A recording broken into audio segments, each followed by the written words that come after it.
I am recording this meeting. Today we will be looking at a tool called EdPuzzle. EdPuzzle is a tool that allows you to use your own videos if they're on your hard drive, as well as videos from a number of other sources, including YouTube, Khan Academy, and more. And then you can actually edit those videos to remove chunks of the video that you do not need for your class, and also to add questions as well as notes. And the notes could be printed notes, but they could also be audio notes that you audio record. I'm going to ask everybody to please turn off their microphones at this time. That actually does help with background noise and so on. And also if we could turn off extra video cameras, that will be helpful. Yes. Well, I had a quick question. I'm sorry to interrupt, but unfortunately I can't stay for the whole entire meeting because I have a department meeting. So I just had a quick question. I had a student today ask, how do they see, because I've done EdPuzzle before and I've gotten everything on there. They just don't know how to go back and see what they've gotten wrong. And I don't know how to do that. Is there a way for them to go back to see any of the questions that they missed, like re-look over it? Yeah, they should. If you imported them in through Classroom so that they have accounts, they should be able to go back in and look at, there's kind of a grade book in Google Classroom, in EdPuzzle, and they should be able to look at that. I have the grade book in EdPuzzle, but I just don't know how that they can access the video again without doing it again, so to speak. That EdPuzzle doesn't provide that functionality. Okay. I just wanted to make sure that there wasn't a way to do it. No. So that's a great question. I'm like, I have no idea. Let me ask. That's great. No, right, unfortunately, that's not available. Okay, no worries. Thank you. Bye-bye. All right. So we have put the slide deck, which is our support document for this program today, in the chat. So I'll be using that slide deck in order to share resources and information with you about this tool called EdPuzzle. So we are actually going to go ahead and get started here. Okay, let me zoom out of there. So as you heard, some of us have already used EdPuzzle, and like many tools, EdPuzzle does update their interface and how it works. In fact, I got on today to just do a quick check of things. Welcome, thank you for joining us. I'll put the support document in the chat for you. They have actually updated it since I last used it. So I now have updated screenshots in this slide deck for you today. I'm really happy I happened to log in today to go check on what video I wanted to use for our demonstration. And it's essentially a way to help us use video really purposefully with our students. So even when we were back in the classroom, we might show videos to our classes, and sometimes we show a video and then students might answer questions afterwards, or they might engage in a discussion after watching the video. Now that we are in a distance learning situation, it's even perhaps more important to really help guide students through processing the content that they are receiving via video. And part of the way that we can do that is by building in opportunities for them to stop, pause, process, and try out the new information they're learning during the video itself, instead of waiting all the way until the end. This can actually really support learners to notice early in the video when they need to rewatch a segment in order to understand, and it will help give them information about how they're doing with the content. Now, one of the things that you might have heard earlier from the question that was asked before some of you got there, it will be important for you as the teacher to communicate back with students how they did. There isn't really a way for the students to go back in, unfortunately, and kind of see their own progress on the video without redoing the assignment. There is a gradebook feature in EdPuzzle that you can use that works as long as you do have students come in with an account, such as by importing them through Google Classroom. For the demonstration we are going to do today, I will not be asking you to create any accounts. So although you will watch a part of a video and answer a couple of questions, I won't actually see your progress on that because I didn't want to force you to create an account in order to participate. So if you have a video that you're interested in using, you can use EdPuzzle to add multiple choice or short answer questions. If you choose multiple choice questions, you actually can have it be choose one correct answer or more than one correct answer.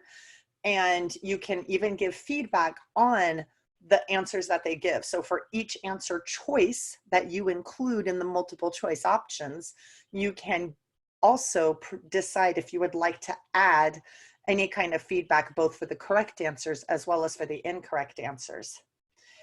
Um, excuse me.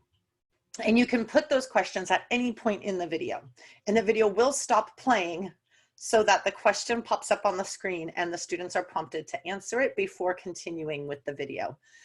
There's also a feature that you can, it's on by default. You could turn it off if you wanted, that prevents the students from skipping the video content in order to just get to the questions and answer them and move on.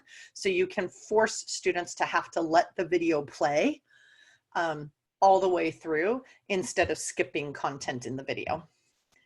You actually can add a voiceover to the entire video if you would like. This is a feature that it involves recording, obviously, but instead of recording only a segment, it will require that you leave the microphone on for the duration of the video, even if you don't talk the whole time, in order for that voiceover to be saved.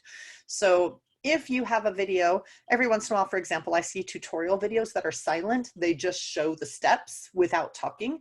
You could add a voiceover to that video to add audio support along with the visual. You can also add voice instructions or voice comments from you at any point in the video. Those are added as something called a note. And the video, again, at that point, the video will stop in order for the students to listen to the note that you have recorded. You can also add a typed note or comment at any point within the video, as many times as you would like. One other feature you can do is crop out the content from your video that you do not need. And this has actually been improved in EdPuzzle. It used to be that all you could do was trim the beginning and trim the end. But they have now, in the update I just noticed today, they have actually made it possible for you to remove chunks of content from the middle of the video as well. And you can do that as often or as many times as you would like. When you're done, you can send the video with your questions or instructions directly to Google Classroom. That does not mean their answers will be in Google Classroom. Google Classroom is just providing a quick access point for your students to get to this activity that is located on the EdPuzzle website.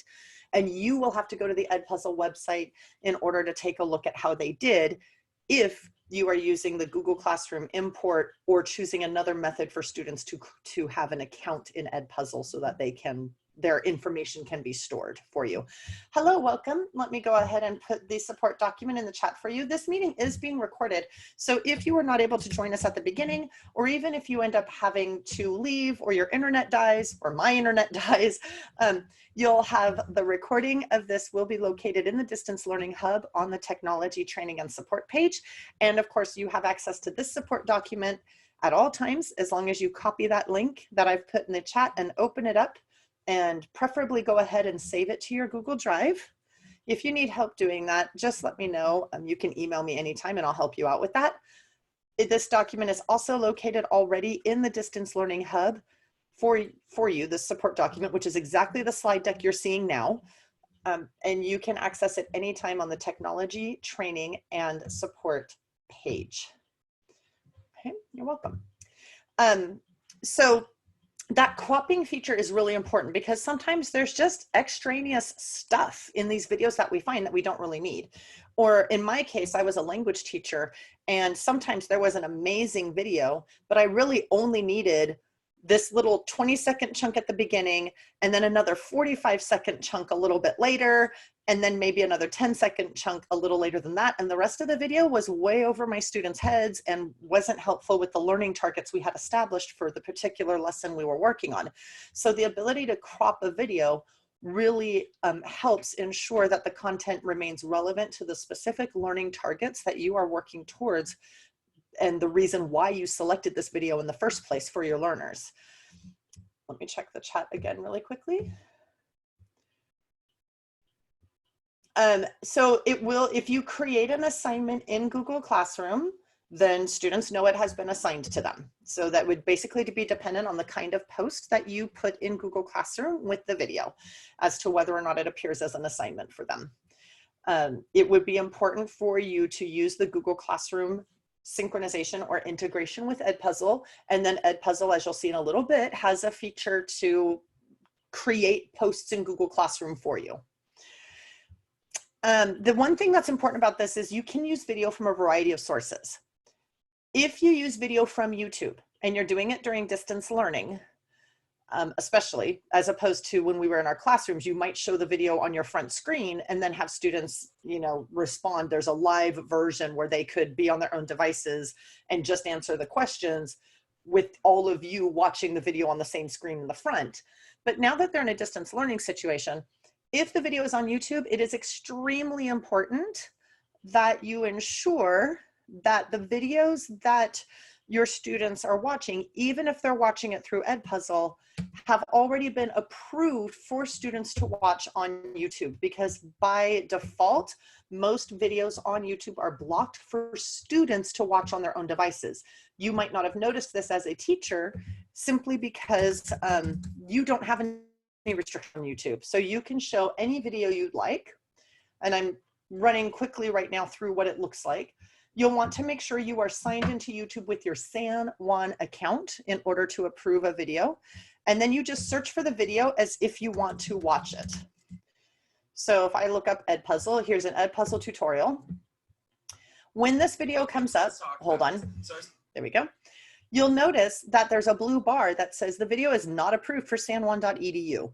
You can still watch it, but your students, if they are signed into their San Juan accounts and they find a link to this video, or they're given a link to this video via EdPuzzle, or there's a link in Google Classroom to this video, they will actually end up with a message that says, sorry, this video is blocked. All you have to do is hit the approve button and the video will be approved for your students. You do not need to approve videos that are not intended for your students to watch. You can still watch any video you'd like. The message on the bottom of the video, that blue bar that says the video is not approved for sanjuan.edu, is specifically related to whether the students using their student.sanjuan.edu accounts when they sign in would be able to see the video or not. Once a video is approved, that blue bar changes and it says the video is approved for sanjuan.edu. Okay, so that's just one important caveat, because EdPuzzle, if you choose to use a YouTube video in EdPuzzle, which you can do, it depends on the YouTube stream. It actually is basically borrowing the video right from YouTube and playing it. So if that video is blocked, it's blocked for the students in EdPuzzle as well. Similarly, if the video should disappear, sometimes videos get taken down, they get removed from YouTube, and you had used that YouTube version of the video for your EdPuzzle activity, your activity will no longer work because the video won't play. It doesn't create a new little special copy of YouTube videos or Khan Academy videos or TED Talks or anything like that. It doesn't create a special new copy that lives in your account. It actually is just reaching out to YouTube and grabbing it at the moment the students want to play it. Okay. The nice thing about this, as I said, it does crop, but it also plays the videos from YouTube without the suggested videos. Unfortunately, ads do show up now. They didn't used to, but now in EdPuzzle, the ads might show up still anyway, which is too bad. So we're going to attempt to do a live, not a live demonstration, because I'm not able to really make sure that I can send that you can do the video and the comments easily, or sorry, video and questions easily in this Zoom format, because you would have to watch two screens at the same time. You'd have to watch the video on my screen on Zoom and then answer the questions on another screen on your device. So I think it would be easier if you do this kind of on your own and then come back into the room. So I'm going to leave you with some instructions here. We're going to be watching a portion of a video on waves. I have a link in the slide deck, which I will put in the chat to make it easier for you. The video is very short. I cropped virtually everything out of it. So watch the video and answer the questions, and then come back into Zoom and type done in the chat when you have finished. So the first thing you have to do is you have to get out of full screen in order to be able to open up a web page. Again, no, Tim, this was clarified a long time ago and on the hub as well. You do not need to take the test. That was originally part of the process before the shutdown ever happened. And it has become urgent that we make it possible for all teachers to approve videos. Please do watch the 10-minute video that is located on the homepage of the hub. Okay. So I have put a link to the assignment. This should allow you to access the assignment without needing, excuse me, without needing to create any kind of account in EdPuzzle. So again, that does mean I won't get any information about how you did, but it will allow you to see an EdPuzzle product in action. So if you don't know how to get out of full screen in Zoom, and I have totally dominated your screen with my screen share, what you do is find your Zoom toolbar where it says things like participants and chat and so on. Either just below it or just above it, you will see a green rectangle that says something like you are viewing Nicole Naditz's screen. To the right of that, you will see a little black box that says view options. Click that and choose exit full screen. That will allow you to put your cursor to the bottom of your screen where you will then again be able to see, excuse me, where you will then be able to see all of the apps on your computer, including your internet browser. So copy the link out of the chat that I put there, put it into your internet browser, watch the video, and come back into Zoom and type done in the chat when you are done.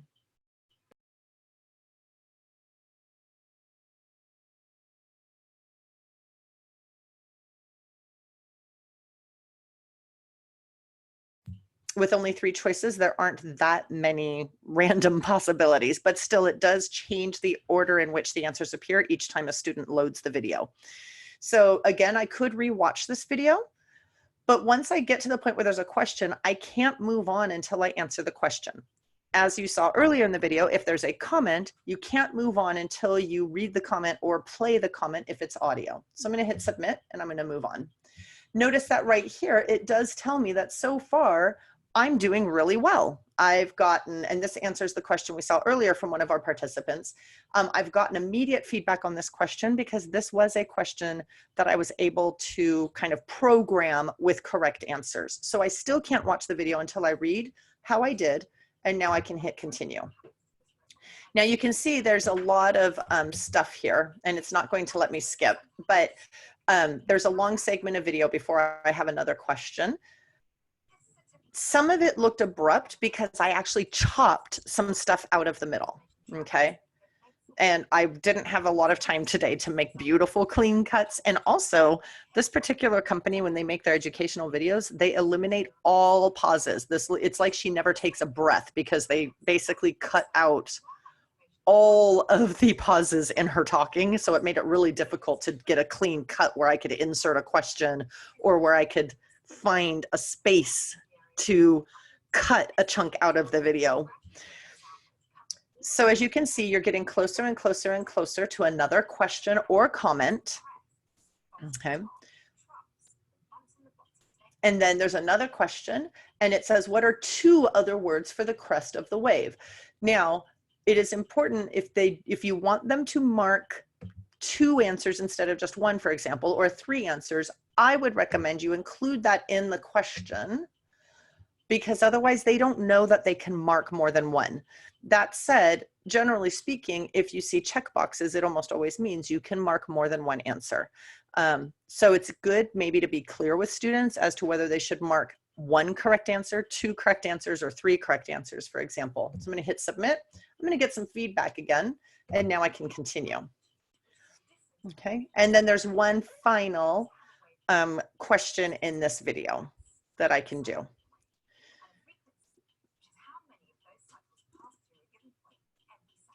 Okay, and then I had an open-ended question, which is the only other type of question that EdPuzzle supports. So there is both a multiple choice question and an open-ended question. There isn't really a way, I think I'm right. There isn't really a way for me to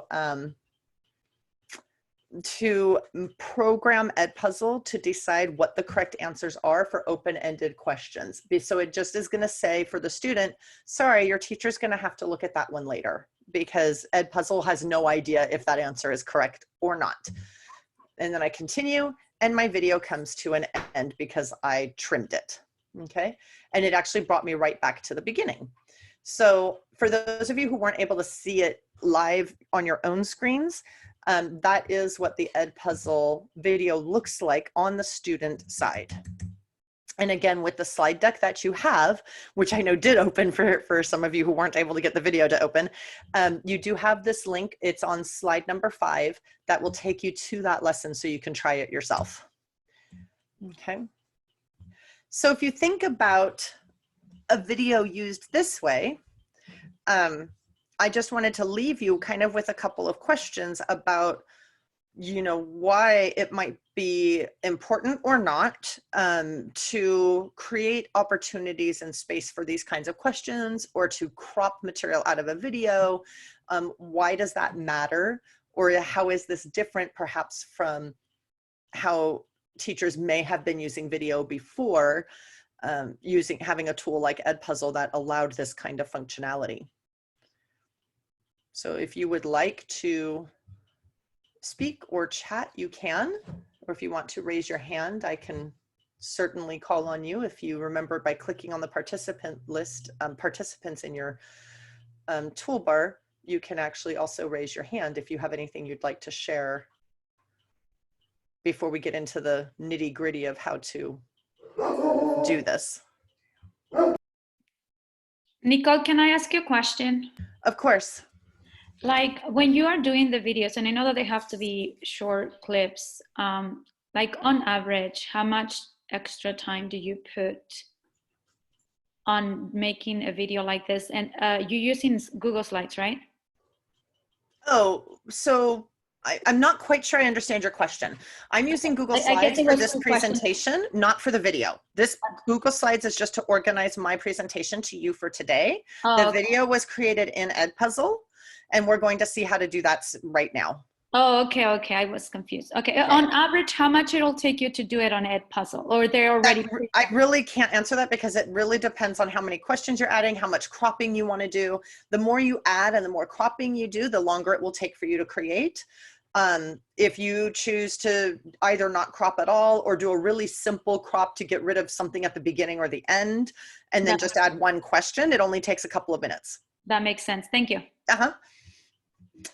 And also do be patient with yourselves, because it actually will take you longer the first time, right?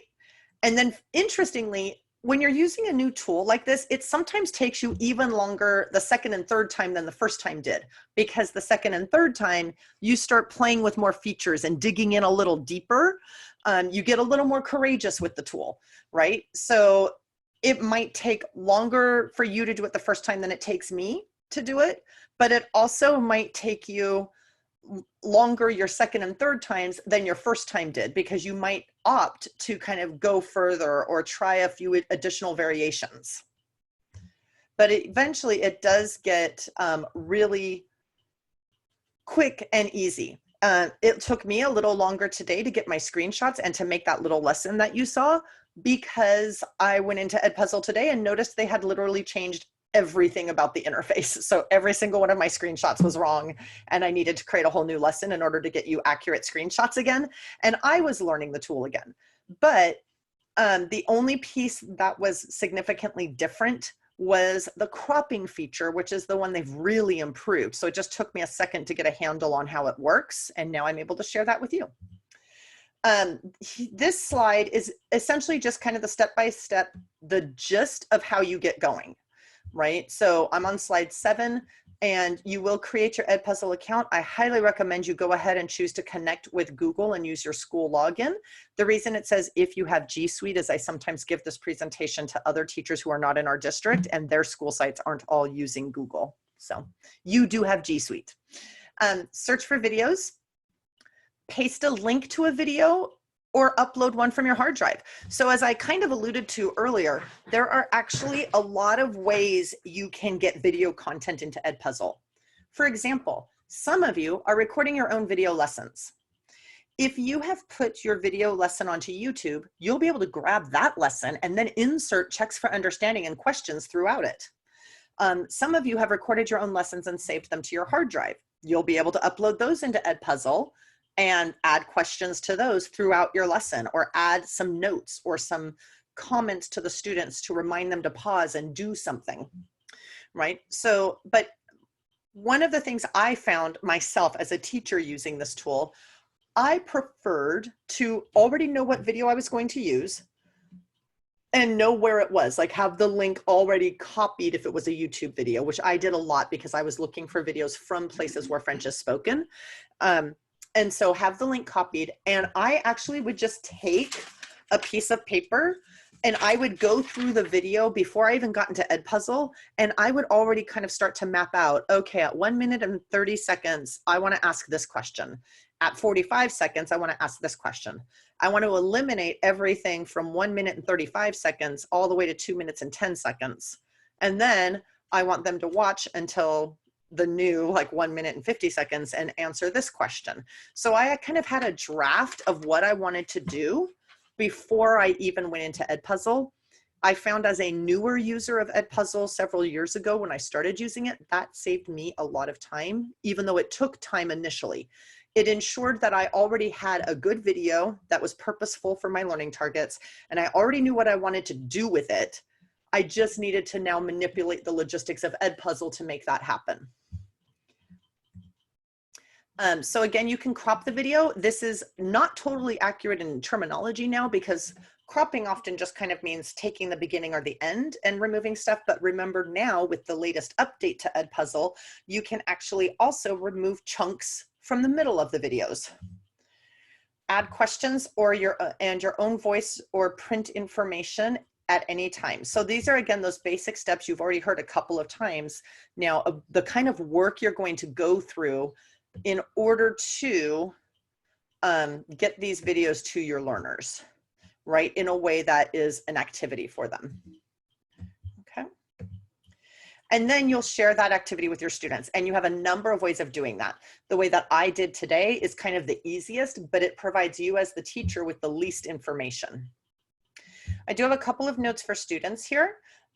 They can respond on computers, Chromebooks, phones, or tablets. Like a lot of tools, it can be trickier on a phone or tablet just because of the size of the screen, but they can successfully do this from a phone or tablet. If they are using an Apple device, they need to use the EdPuzzle app. Some of you have heard me say this in trainings before. Even on an Android device, if there is an app available, both teachers and students who are accessing any online tool from their phone should always use the app. The app was designed specifically to work better on the phone, and the web experience from the phone will either not work at all or it will be really clumsy and difficult to manage. Okay. And then if they're going to be doing this in class with you and you're not going to play the video in front of the whole class, but rather they're going to do it on individual devices, make sure that you have headsets ready. So this is, you know, looking forward to that time when we might have our students back with us in physical classrooms again. Just a little logistical note there. I will get back to that question in a minute as far as public. There is a way to have shareable content. But EdPuzzle's version of shareable content is kind of difficult to work with unless you have kind of a school-wide account. Then you have a library of videos that your entire school can choose from. That is a paid license, unfortunately. That's not part of the free license, but it is a nice feature that a lot of schools take advantage of because like a second grade teacher can create videos, and any second grade teacher that year or any following year in that school, who is therefore included in the school license, can also use those videos for lessons in their classes. Okay. And then make sure you show them where the rewatch button is, unless you turned it off, in case they need it. I remember as a student, I remember as a teacher when I was assigning EdPuzzle videos to my classes, and I mean, the rewatch button was right there, but they just don't see it. So then they're like, I don't know. I didn't know that that was the question I was going to be asked, and I wasn't listening for that, and I don't know what the answer is. I'm just going to guess. And they didn't have to guess. They could have just rewatched the video, but they didn't see the little tiny below the question to the left is a little thing that they click that says rewatch. So make sure you let them know, unless you've turned off that functionality when you created the video in EdPuzzle, make sure you let them know that that's an option. I've also provided you a couple of help resources directly from EdPuzzle. So there's a getting started page. I recommend that you scroll down to filter the webinars by type of use you're looking for, and then you can get some really discrete item training on the specific need you have in EdPuzzle. And then there's also a great page for teachers to help out all teachers kind of get the most out of EdPuzzle. So those resources are in the slide deck for you. There are a couple of ways to create classes. For most of our teachers in this district, the easiest way to create classes is going to be to import, to go to My Classes in their account, and then choose, it's all the way at the bottom of my slide, import from Google Classroom. And then it will look at your sign in with the one that you chose at the beginning with Google and your San Juan account. And it will bring in the Google Classrooms that are associated with that sign in. And therefore it will bring in all the students. It does not keep syncing those classes. So if new students add, you actually need to repeat that process in order to bring them into your EdPuzzle class. We talked about this earlier, then you need to find the content you want to use. So I'm kind of going through that one slide that had the steps. Now I'm going through the steps one at a time to give you more detail. So find the content you want to use. You can import and duplicate into your account. Your copy is always fully editable. If you hit the edit button, it's your copy and you can do whatever you want. It doesn't impact anybody else. You can search YouTube. You can click curriculum and search by subject, as you'll see in a little bit. You can search your school's content. However, there are limitations on the number of videos that can be associated with school in the free account, and the limitation is pretty low.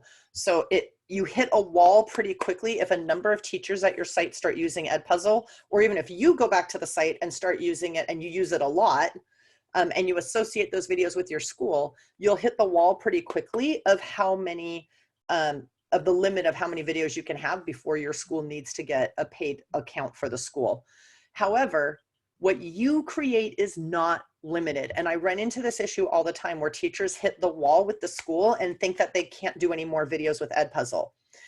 Instead of your school or your department, you just go to what's called My Content. You can have as much content as you want in your content. It just isn't shared with anybody else at the school. So this kind of shows you a little bit now what I was talking about. The default view is, in my case, when I was a teacher, Bella Vista High School, and then the World Languages Department. And if your school doesn't have a paid license, you can't put a lot there. But if you go to My Content, you can keep creating and making content that you can use going forward. They don't have any other kind of like sharing mechanism. It's really set up for schools to share within themselves. And that's kind of to generate that paid model where schools end up needing a license in order to do so. However, yeah. I have a question. Thank you for listening. So I've already created an account and I'm already seeing teachers from our school upload videos. So we're going to hit that wall pretty fast. Probably.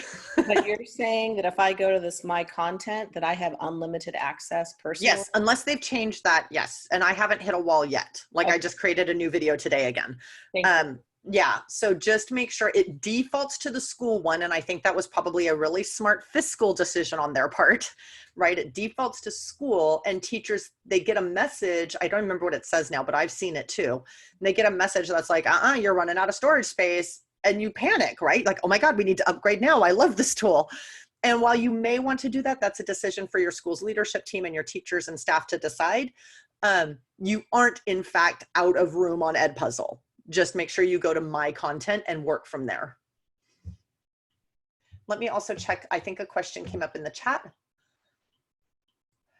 So if you edit another teacher's video, ultimately what would happen is if you're able to find it and pull it in, when you click on edit, it becomes your own video. It's like your own new copy of it, kind of like what happens when you make a copy in Google Drive. Your changes don't affect the other owner because you made your own separate copy. Okay. Oops. So other things that you can do. So you can search by curriculum area. You can search within your own school. You can obviously search your content that you've already created. And then you can go to channels. And this list is actually a lot longer than it looks like. So I had to scroll down. Oh no, there's still even more. Each of these items is clickable and leads to its own content search page in EdPuzzle. However, there may not be any questions associated with it. For example, I went to I went to a few places. I went to Khan Academy for a bit. I went to National Geographic for a bit, and I could find videos, but I needed to add the questions myself. If you choose YouTube, you can just paste a link rather than searching. So it defaults to a search page, but there's also an option to paste a link. If you choose the search page, I was typing in French, and it shows a whole, you can kind of see the little preview videos. It shows a whole bunch of videos that came up on YouTube based on my search term. And I could then choose to preview it. If I found a video that looks promising, but I've never seen it before, I can actually preview it right within EdPuzzle to decide if I want to bring that into my account or not. They've changed this interface a tiny bit since I took this picture, but essentially you have the same options. You can preview it, you can edit it immediately and say, I already know I want this. Thank you very much. I'm going to start adding my questions. Or you can make a copy without adding questions. You can just say, hey, save a copy of this in my EdPuzzle account in my content. I'll come back to it later. I just don't want to have to look for it again, right? That would be the difference between making a copy and editing. If you hit edit, it automatically makes a copy. If you hit copy, it just makes a copy and puts it in my content, and you don't have to work on it right then to save it. When you're done previewing, if you chose to preview it first, there's actually an edit button you can click at the end when you're done previewing. And if you don't need to preview, and I took this screenshot today, so if you don't need to preview it, you can actually click edit off to the lower right corner of where the YouTube video screen was. There's a little edit feature. The other nice thing is I actually installed a Chrome extension on my San Juan Chrome account, because you also have a separate Chrome account that's different from, you know, you can sign into Google Classroom through Portal and still be using Chrome with your Gmail, right? So make sure you're signed into your San Juan Chrome account. There's actually an EdPuzzle extension. And what that does is when you go to YouTube, let me see if my YouTube window is still open here somewhere. Oh, I closed it.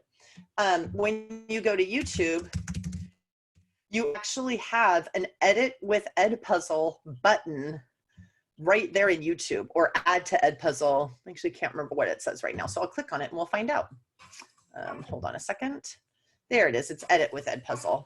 Let me pause the video. So I've added an extension called EdPuzzle. That extension is just kind of operating in my Chrome browser all the time, and it adds this edit with EdPuzzle button to my videos, to any video on YouTube. So if I watch a video and I'm like, that's it, I love it, and I wasn't even in EdPuzzle, I can click this edit with EdPuzzle button in YouTube anytime in order to start editing it. It'll open up my EdPuzzle account and bring that video in immediately and let me get going on it. Notice again, this one, oh, someone approved this one for students. Okay. This video has been approved for students already. And therefore you don't have to approve it, so it tells you that it's approved, and you can remove the approval if you find out that a video was mistakenly approved. That should not have been. Okay. So that's just something that you can do that's an extra, and that extra is done by also installing the extension for EdPuzzle in your Chrome browser. Oops. Once you bring in a video that you want to work with, sorry, I keep having to move my toolbars out of the way. Once you find a video that you want to work with, it has a very simple interface. You can cut the video, you can add a voiceover, or you can add questions. But it's actually not just questions, it's also comments. Those comments could be typed or audio recorded.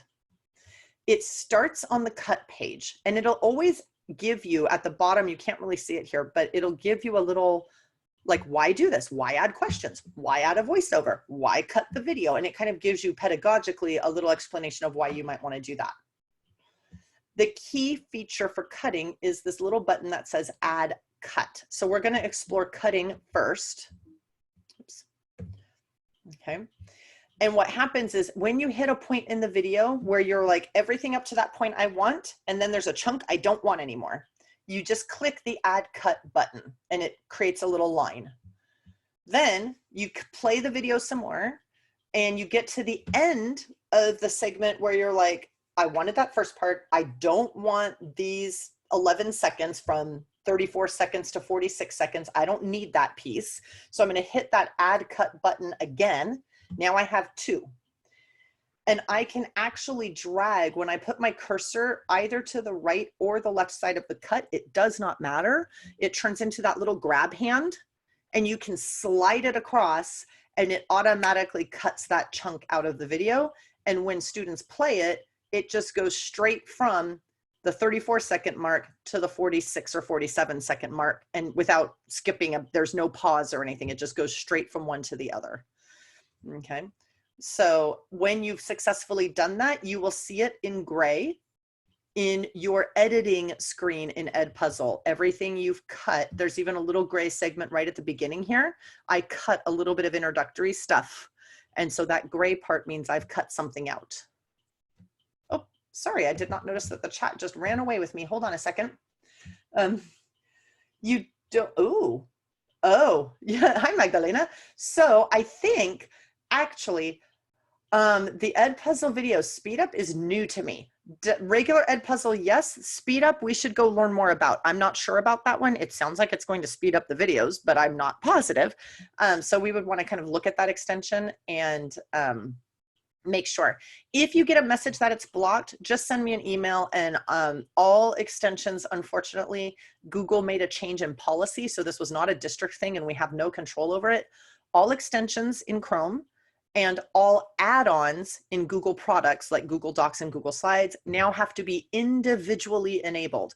They used to be default available to teachers to install on their own, and Google changed it and made it to where nobody can install on their own until the administrator of our Google account for the district actually individually enables it. So if you ever run into an extension that's blocked or an add-on that's blocked, you can either create a ticket in Technology Services or email me. And I can't unblock it, but I can send it off to the right person in Technology Services to unblock it for you. Okay. I wanted to show you a little bit about questions and comments. So that was the cut feature. Remember, you have cut, voiceover, and questions. We're going to go to questions because that's more commonly used than voiceover. Questions, you'll notice that when you are on the questions screen, at any point, literally in that, I'm going to go back to that timeline view. If I want to add a question right here, I just have to stop the video there, click on the questions page, and then tell it what I want to add. Did I want to add a multiple choice question, an open-ended question, or did I want to add a note, which would be a print comment or an audio comment? So a little bit further down on the screen, you can see that I chose a multiple choice question, and it's going to start giving me the editing interface for those multiple choice questions. Oops. I thought I had more information. Let me see if I cut that too small. Sorry, I'm just moving it to see.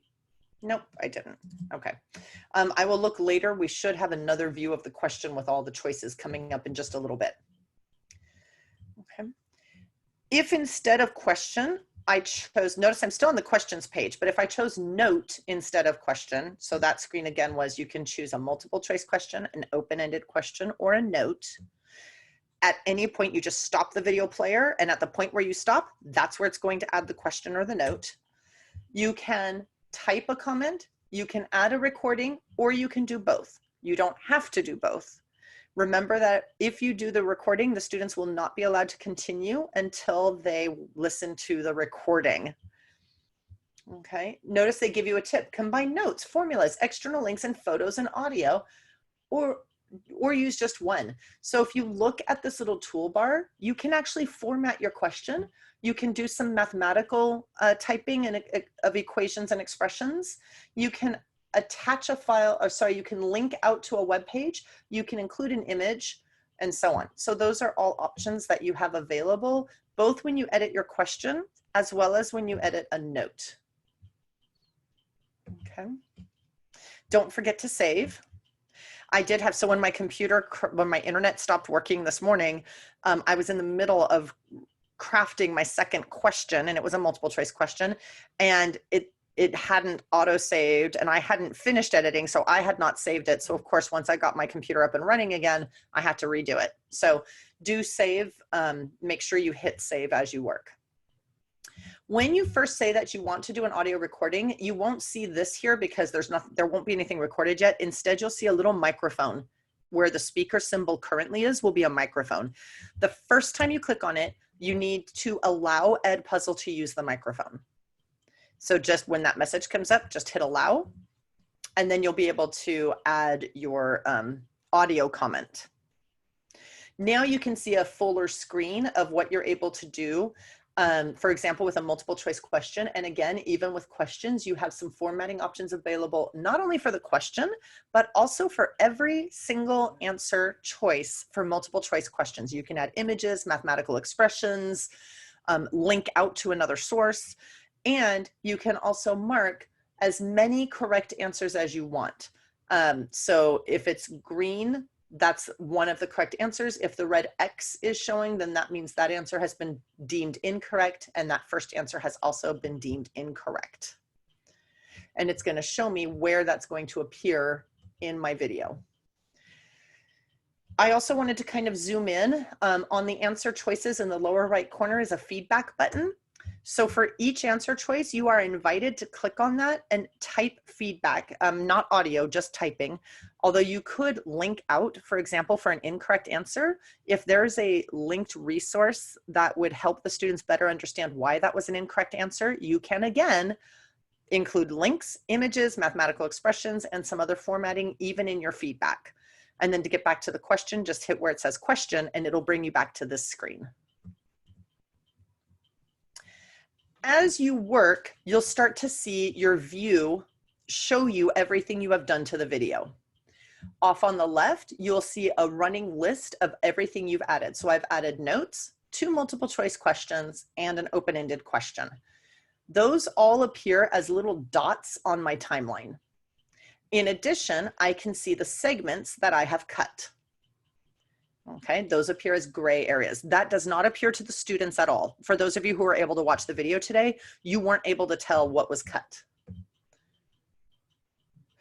No, as you saw, you actually were able to do the activity without having EdPuzzle. I sent you a link and you participated. However, if you would like to record their responses, or not record them, but if you'd like to have data to look at for their responses, it's not that they'll have EdPuzzle per se, but most of you will use their Google Classroom sync to bring them in, and they'll automatically be given an EdPuzzle account that matches their sign in for Google Classroom. That'll be important if you want to have access to the gradebook. When you're done editing, hit finish. It'll be in the upper right-hand corner. And then you can assign your video. You can assign it to any classes. You can tell by the green thing that these are classes I had brought in with Google Classroom. Those were years ago, by the way. Also a practice class that I have for Google. And then I created an open class, which as you see says no account needed. So if you want to do it with no accounts, you want to create what's called an open class. This is also where you can determine a due date, prevent skipping where students must watch the video. You can turn on closed captioning. That will only work in English, by the way. And you can post to Google Classroom from here if you're not choosing the open class, or if you're choosing the open class and some Google Classrooms, it will help you create an assignment directly into Google Classroom. Okay. So I've reminded you here on this slide that you can create an open class by creating a new class called an open class, and then students won't need any accounts, but no progress is saved. Option 2, your students can actually join if you're not using Google Classroom, but instead you're using something like Remind or Class Dojo or mass email to communicate with your students. You can send them a class code so that they just use the code to join your class. And option 3 is that you import your Google classes and then assign EdPuzzle from EdPuzzle to your Google Classroom to post it there. Okay. You also have a go live feature, which again will work better when we are back in our classrooms, and that would be for you to post the video on the front screen with your speakers, and then the students on their devices just have the questions to answer. Okay. You can share the assignment with a link for direct access. And again, if you're putting it in Google Classroom, they'll just click on the link in Google Classroom. It will take them out to EdPuzzle. And then all of their work will be there. Google Classroom isn't going to suck their work back into Google Classroom. You'll have to go to EdPuzzle to see it. So as you can see, I set up a couple other things about posting within Google Classroom for you. I want to check on my time. Sorry, my watch is, oh, we're over time. So in the end of the slide deck, the students' answers are essentially in an area called, well, there's two ways. You can actually go to classes and select the class, and you can also go to the thing called gradebook. So the first option I showed was going to one of your classes and then looking at your work. And then you can click on a name to get details, even if they didn't finish. So just by looking at it, I can see the red ones are the incorrect answers and the green ones are the correct answers, and the gray ones are the ones they haven't finished yet. Okay, I've also can see how much of the video they've watched, how many correct answers they have out of the total answered, and how many correct answers they have out of the total questions possible, and how much time they spent. Okay, I also know they're not done because they haven't turned it in. Okay.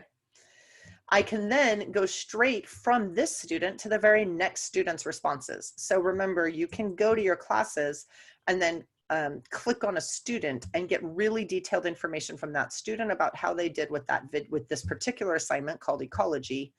And I can go from student to student, a lot like how I can do it in Google Classroom, and look at all their responses.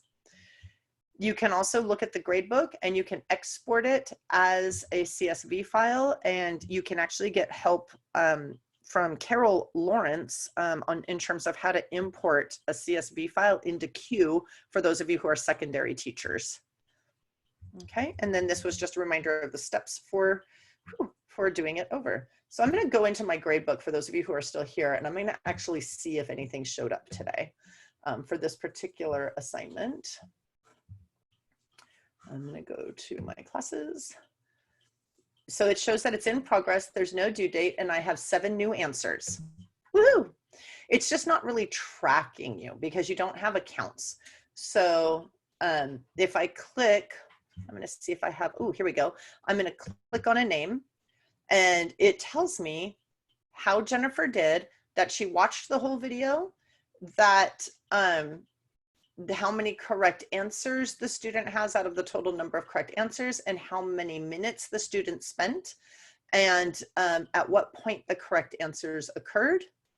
And then I can scroll down further and I can see that this is the correct answer, this was an incorrect answer, right? And then what is the term for the distance between two crests wasn't attempted yet. Okay, so that is a lot like what I showed you before. But it's not going to like hold on to them. If you were to come back in and do a separate video, it won't recognize that you're the same student. It's just going to keep your individual assignment here. So I can look at your progress in this assignment. However, if I use the open class version with no accounts, every time the students come in, it's like they're a new student. It doesn't create a grade book for them. And so as you see, if I go to gradebook, it's like you don't have a grade book. And that's because I used open class and you didn't have to have accounts. So if we did another video tomorrow, you would actually come in as if you were a totally different person than today. And I would just be able to look at how you did on each individual assignment. Okay. So I'm going to let us go there for now. I do see a couple more questions in the chat. Let me, I'm just going to read the entire question. I wasn't trying to call anybody out. You know, that's a great question, Tim. I don't know if they missed the due date, if they're locked out, or if they can still access it. My understanding is, I'm trying to remember now from when I was in the classroom. I can't remember if I had to reopen it and readjust the due date, or if it just came in and was marked late, kind of like how work in Google Classroom is just marked late. So we'll have to watch that, and then I'll be able to answer that question as teachers tell me what happens when they assign it. And one other question. So if a student blows it on a video, they would have to rewatch the whole thing? Yes, they would have to rewatch the whole thing. That score would replace the first one. So in a way it would. I mean, if you do the open, you know what I mean? If you do the open class where there's no accounts needed, then they just come in as a whole new student the second time with a new score. It won't replace them because it doesn't see them as the same student. It just sees them all as unique people. If you do it through Google Classroom, I am not sure if it puts them in with 2 scores or if it replaces the first one.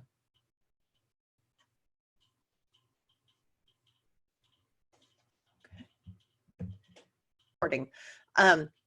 Yeah, if you have open-ended questions, notice they have 0 points for that right now. It says there is 1 correct answer out of 3, but that's not entirely true necessarily, because if there's open-ended questions, you have to score them. So this one, the distance between 2 crests, is actually not called that. So I'm trying to, oh, there we go. I'm going to hit the X and mark it wrong.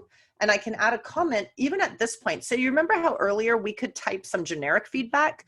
You can also go ahead and type unique feedback anytime you want. I would encourage teachers just to be thoughtful about the purpose of the questions they're asking and how well they can get the information they need, whether it's from an open-ended question or a multiple choice question. As I mentioned in another training recently, the quality of your distractors or your wrong answers in a multiple choice question is going to be a big factor in determining how well that question actually helps the teacher to be able to have the information they need to assist students to move towards proficiency at whatever learning targets you're working towards. So it automatically saved the fact that I had marked an answer correct or incorrect. So if I go to the next student, I now have 2 correct answers, but remember, I haven't looked at the third one. And so this one is correct. And now it's going to change to 3 correct answers out of 3, 100%. And I can go on to my next student. It doesn't take too long, but you're right that there is some time involved. I mean, that said, that's kind of a facet of teaching that you can never totally ignore. There's, even when we had assignments coming in on paper that were open-ended, we had to take the time. We don't ever want to count up how many pen strokes we took to add handwritten comments to our students' print assignments, probably. Okay. And just a quick follow-up question. So once you send an alert to the students, hey, your teacher scored your test, kind of like Google. I think that with this one, it can't, because it doesn't know who you are, because I did open. There is a possibility that it would do so in if you actually bring them in through Google Classroom, but it won't send it through Google Classroom. The purpose of the Google Classroom connection is simply to help the students get to the assignment more quickly and to bring in the student account information so that EdPuzzle can build its own gradebook. It's not going to send everything back out to the Google Classroom gradebook. So if it sends out any kind of notification, it's going to be via email, because your student accounts are associated with an email, and whether or not students see that is just a feature of whether or not they even check email.